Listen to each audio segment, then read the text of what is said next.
नमस्कार दोस्तों, स्वागत है आपका अपने चैनल विधि जोशी एकेडमी में। These classes are very very important for your prelims and very very important for your mains. और हम कर रहे हैं Indian Contract Act. So let's start the class of the day, and now please note down we have been doing what? This is what the Indian Contract Act, and within that we have completed the chapter of proposal, and right now we are pursuing the chapter of what? Acceptance. हम लोग acceptance के chapter को pursue कर रहे हैं, and within that we have been doing this. What are the essential elements of a valid acceptance? We have been doing this essentials of a valid acceptance, and within that we have read this. इसमें हम लोगों ने ये पढ़ा था, number 1, acceptance should be communicated by the offeree to the offerer. पहला essential element ये था कि acceptance should be communicated, acceptance का communication होना चाहिए, and that too from offeree to offerer. We have dealt this topic, that is topic number 1, in quite detailed, maximum possible details में हम लोग कर चुके हैं with case laws. Now this is the second requirement, and this is what? Acceptance should be absolute and unqualified. Acceptance should be absolute and unqualified, and for this purpose I will draw your attention towards section 7 first. सही है, चलिए. So section 7, this is the second essential element of the acceptance. Acceptance की, valid acceptance की requirement है कि जो acceptance है that should be absolute, that should be unqualified. absolute होनी चाहिए और unqualified होनी चाहिए. इसका अर्थ हम लोग समझेंगे अभी, और इसीलिए इसी essential element को समझने के लिए please go to section 7, and this is very important for you, very important for your prelims, very important for your mains. What is this? Section 7, acceptance must be absolute. In order to convert a proposal into promise, in order to convert a proposal into promise, the acceptance must be, number 1, absolute and unqualified. Absolute and unqualified. And number 2, and be expressed in some usual and reasonable manner unless the proposal prescribes the manner in which it is to be accepted. चलिए इसको समझते हैं क्या. Section 2 और पढ़िए साथ साथ, देखिए इसके भी देखिए. This was section 2, please see this. Section 2b defines what? Promise. Promise को डिफाइन करता है. when the person to whom proposal is made signifies his assent thereto, the proposal is said to be accepted, and the proposal when accepted becomes promise. ये हम पहले कई बार पढ़ चुके हैं, इसलिए बहुत डिटेल समझा नहीं रहा हूं. सेक्शन 2b की जो लास्ट लाइन है वो ये है, a proposal when accepted becomes promise. इसी को पढ़ के देखिए ढंग से, इसको कनेक्ट करिए. This is section 2b. क्या कहता है ये? ए proposal when accepted becomes promise. जब एक प्रपोजल को आप एक्सेप्ट कर लेते हैं तो it converts into A promise. और इसी के साथ ये कौन सा सेक्शन है? सेक्शन 2b है. अब इसके साथ आप पढ़िए सेक्शन 7 को. You will find some similarity there. This is section 7. देखिए क्या कहता है. In order to convert a proposal into promise, the acceptance must be absolute and unqualified. Section 2b ने क्या कहा? Section 2b,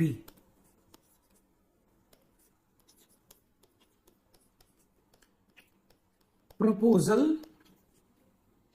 converts into promise when there is acceptance. ये कहता है सेक्शन 2b, लेकिन for this purpose section 7 says acceptance should be absolute and unqualified. समझे? तो अगर आपने इस प्रपोजल को प्रोमिस में कन्वर्ट करना है you need acceptance, proposal must be accepted. लेकिन प्रपोजल की एक्सेप्टेंस होनी कैसे चाहिए, वो कन्वर्जन होगा कब? What is the quality of acceptance that has been mentioned in section 7, and section 7 says it should be absolute and unqualified. Come on, अब मैं आपको एग्जांपल देता हूं इस तरीके से, ठीक। जो हमारे प्रिय देवु हैं, he goes to the Paro for the marriage proposal. Fine, he goes to the Paro for the marriage proposal. This is Devu and he goes to Paro for the marriage proposal. Will you marry me? I wish you marry me. This is the proposal from Devu to the Paro. अब now Paro को acceptance करनी है.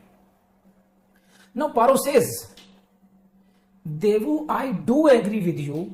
Devu, I do agree to marry you, provided you live with my parents after the marriage.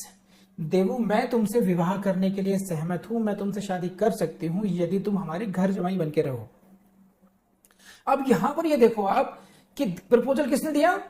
देवु ने proposal दिया। Acceptance कौन कर रहा है? पारो कर रही है। तो proposal plus acceptance, ideally it should be an a promise. लेकिन यहां पर सेक्शन 7 की रिक्वायरमेंट पूरी नहीं हो रही है। सेक्शन 7 क्या कहता है? Acceptance must be absolute and unqualified. इसका मतलब क्या है कि जो प्रपोजल है, you should accept that proposal in toto. If you are making it conditional, अगर आप उसको कंडीशनल बना रहे हैं, जैसे कि आपने शर्त लगा दी घर जमाई बनने की कि विवाह तो करूंगी लेकिन घर जमाई बनोगे तब, तो नाउ हेयर यहां पर कहा जाएगा दिस एक्सेप्टेंस तो है, but this is not absolute and unqualified acceptance, this is conditional acceptance। Sir ने बताइए आपको? नहीं, प्लीज लेट मी नो, नहीं तो आप इसको पढ़िए, देखिए आप। This is what the requirement of the law, that acceptance should be absolute and unqualified. It lapses by the rejection or counter offer. There are two words, rejection and one is counter offer. One is rejection and second is what? Counter offer. What does it means? Devu to Paro, please marry me. Paro, get out. How dare you offer me? ये क्या हुआ? Rejection हो गया, एकदम absolutely मना कर दिया गया कि no, this is not possible, forget it, भूल जाइए इस बात को। इसे कहते हैं रिजेक्शन। नाउ क्या था? ऑफर था आपका, ऑफर, इट वॉज रिजेक्टेड, चाहिए। अब दूसरी बात है, देवु के पापा देवु को साथ लेकर के पारो के घर गए हैं कि जी हमें आपकी पारो से बच्चे की शादी करानी है। वो कह रहे शादी करने को तैयार हैं, लेकिन देवु के छोटे भाई से। अब ये जो दूसरी बात आ गई, इसे हम कहते हैं काउंटर ऑफर। समझे आप? देवु के छोटे भाई से कर देंगे हम शादी। तो यहां पर आप देखो कि यहां पर उन्होंने ऑफर को एक्सेप्ट एज पर सेक्शन 7 नहीं कर रहे, they are making their own offer, this is called counter offer. तो ये जो ऑफर था इनिशियल देवु की शादी करने का, that lapses, either you reject the offer, या तो आप उस प्रस्ताव को रिजेक्ट कर दें, या फिर प्रस्ताव को रिजेक्ट नहीं कर रहे हैं, आपने दूसरा ऑफर दे दिया, तो उसे कहते हैं counter offer. Even if you are making counter offer, it leads that the offer must lapse. इसको आप इस तरीके से समझिए, ये आपके सामने इलस्ट्रेशन है, इसको बहुत ढंग से समझना कि व्हाट दैट मीन, लाइन का मतलब क्या है। Acceptance must be absolute and unqualified का मतलब क्या है, इससे समझिए। Please see this, there is a person a व्यक्ति है, he makes an offer to sell radio for ₹500 to B. A makes an offer to B. What is the offer? Offer is to sell the radio. Radio को बेचने के लिए है। कितने रुपए में है? For how much money? ₹500. तो this is an offer. This is an offer to sell radio for ₹500 and this offer is made to B. Now what it says? B says what? He is willing to pay only ₹400 for the radio. This is what B said this. In this case, you see, there is no acceptance. ए ने B से कहा कि भाई मैं आपको अपना radio 500 में बेचूंगा, B ने कहा 400 रुपए लगा लो। तो 400 रुपीज में बाई करने की जो विलिंगनेस है, that is not acceptance, that is what A counter offer. ठीक है, जो ये जो लाइन है इसको समझिए, जो बी ने कहा उसको कि he is willing to pay only ₹400, that amounts to counter offer from B, and because of this counter offer, this offer gets destroyed, this offer lapses, ये offer lapse हो जाता है, ऑफर यहां पर खत्म हो जाता है। प्लीज लेट मी नो आपको बात समझ में आई या नहीं आई। ये जो शब्द है willingness to pay ₹400, it amounts to a counter offer, it does not amount to acceptance of the offer, and because of this counter offer the original offer is deemed to be rejected. When you make a counter offer, it says two things, you acceptance nahi hai, there is no acceptance, and secondly your offer gets lapsed, वो आपका offer deemed rejection है। तो counter offer means deemed rejection of the offer. ये counter offer वाली बात समझ में आपको आई या नहीं आई? Come on. अब देखिए है क्या इसमें, initial offer was from A to B, this was for ₹500। In reply to this B said I will pay only ₹400। तो as I said it amounted to counter offer. इसने कहा कि मैं केवल 400 रुपए दूंगा और ये हुआ काउंटर ऑफर। ऐसे केसेस में ये जो काउंटर ऑफर है it can be accepted by A. इस जो 400 का काउंटर ऑफर हुआ इसमें बी हुआ ऑफरर और ए चाहे तो एक्सेप्ट करेगा। ये इस तरीके से कॉन्ट्रैक्ट होगा। यहां पर ए टू बी था, अगर बी ने 500 की बात को मान लिया होता तो इसमें क्या होता, ए was a proposer or the offerer or B should have been the acceptor, but in reply to this offer what B did, he made a counter offer for ₹400 and it depends upon A now। अगर A चाहेगा तो इस counter offer को accept करे तो करे या ना करे, अगर वो करता है then contract will arise। तो this is the concept of counter offer. हाँ या ना बताइए। अब अगर ये बात समझ में आ गई आपको तो the next important thing is what, कि when you made a counter offer what happens to the original offer. Suppose no better sense prevails and this is what, once the original offer is destroyed by the counter offer it is a dead offer and can not be accepted unless renewed. इसको समझ लीजिए अच्छे तरीके से। अब जरा reverse करते हैं Paro coming to the house, Paro's marriage proposal coming to the Devu के लिए प्रपोजल आ रहा है। मैरिज किसकी है? Marriage proposal of Paro to Devdas, Devu marriage proposal. अब देवू हो गए हैं, प्रीलिम्स क्वालिफाई कर लिया इन्होंने, मेंस में बैठने वाले हैं, लेकिन मैरिज के जो इनके जो प्रोस्पेक्ट्स हैं वो ब्राइट हो गए हैं पहले से। अब पारो के पेरेंट्स आए हैं, बेटा पापा को बुलाओ, ये बात करो, अब जी हम अपनी बेटी की शादी करना चाहते हैं। ठीक है जी, कोई दिक्कत नहीं, लड़के में पसंद है जी, बस ये है कि हमें ना वहां का प्लॉट दिला दीजिए आप, यानी कि डॉरी की डिमांड यहां पर आ गई। सही है कि we do agree to your marriage proposal provided you arrange a flat or plot over such and such place. ये किसके द्वारा कहा जा रहा है? देवू के पेरेंट्स के द्वारा कहा जा रहा है या देवू के द्वारा कहे जा रहा है। तो यहां पर जो ऑफर आया पारो का हुआ, Devu was suppose to accept the proposal as absolute and unqualified acceptance. Section 7 ये कहता है कि देवू की जो एक्सेप्टेंस है वो एब्सोल्यूट होनी चाहिए थी और अनक्वालिफाइड होनी चाहिए थी, लेकिन देवू ने क्या करा, उसको कंडीशनल बना दिया। He did not accept the offer without any condition. He did not accept the offer as it is. Only Paro. He said yes for Paro with this property. Now Paro parents वापस चले गए। अब देवू को समझ में आना शुरू हुआ इंपॉर्टेंस ऑफ पारो, कि पारो ही अच्छी थी, ओनली पारो ही सही थी। अब देवू ने कहा no no no, you forget the property, हमें प्रॉपर्टी नहीं चाहिए, हमें केवल बहू भेज दीजिए, हमें केवल पारो ही भेज दीजिए, बस पारो ही बहुत है। अब पारो के पेरेंट्स कहते हैं कि no, we will not marry Paro to you. अब देवू बिखर गया, ऐसे कैसे नहीं करेंगे आप, आपने प्रपोजल किया था, हमने एक्सेप्ट कर लिया। The moment I accept the proposal it becomes a promise, this is the breach of promise on your part. Paro का रिश्ता आप लेकर आए थे, हमने हां कर दिया, एक प्रॉमिस में कन्वर्ट हो गया, कॉन्ट्रैक्ट हो गया, अब आप इससे पीछे नहीं हट सकते हैं।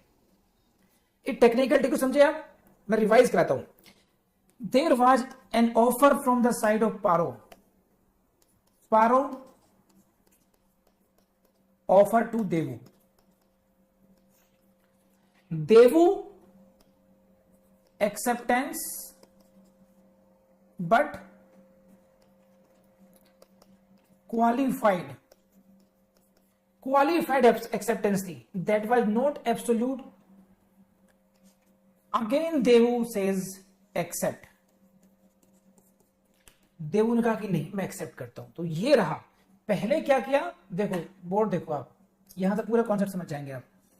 पारो ने पहले किया ऑफर देवू को, देवू ने एक्सेप्ट तो किया, स्वीकार तो किया, लेकिन that was qualified, that was not unqualified, यानी कि सेक्शन 7 का वायलेशन था वो।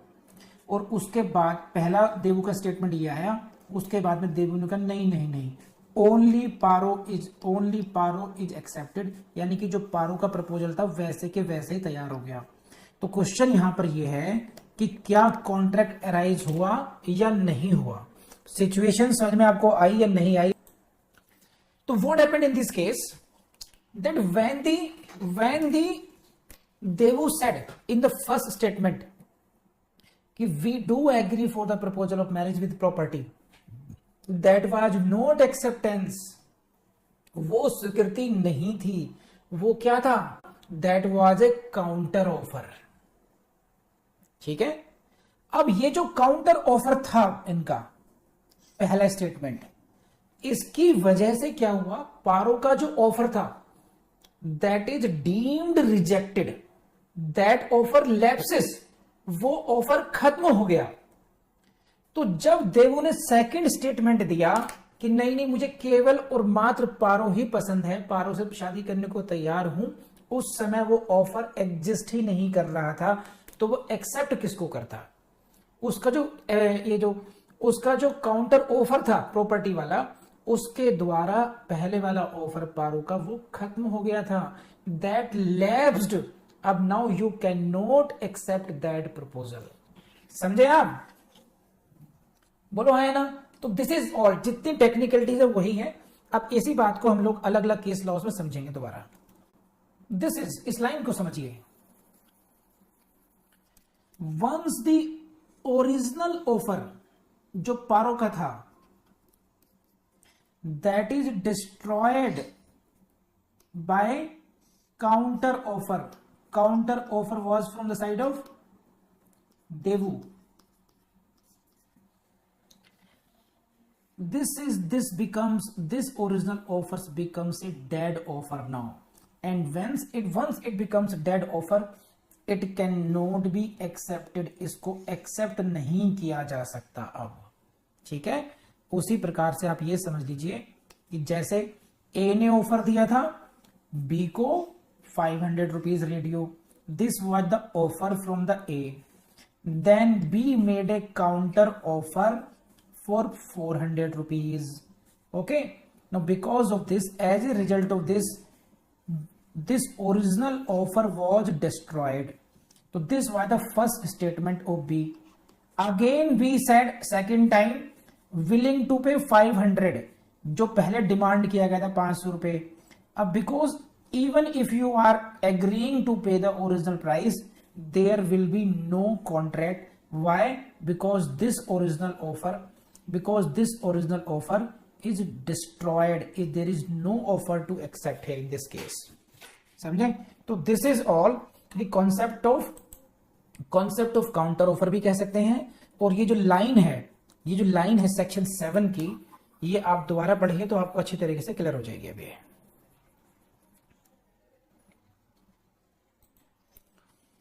इन order to convert a proposal into promise, acceptance must be absolute and qualified. इसका एक्सप्लेनेशन था ये।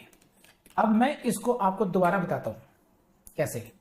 अनवी मैडम गई सब्जी लेने के लिए, ठीक, सब्जी लेने के लिए गई। इनके पूरे मोहल्ले में ये पहचान है कि सबसे ज्यादा हार्ड बार्गेनर कोई है मोहल्ले में, तो वो है अनवी।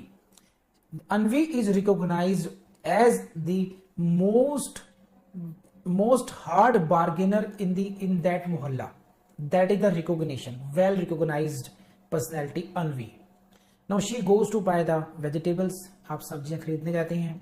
इन्होंने कहा आलू कितने रुपए के दोगे भैया, है ना, what is the price of this?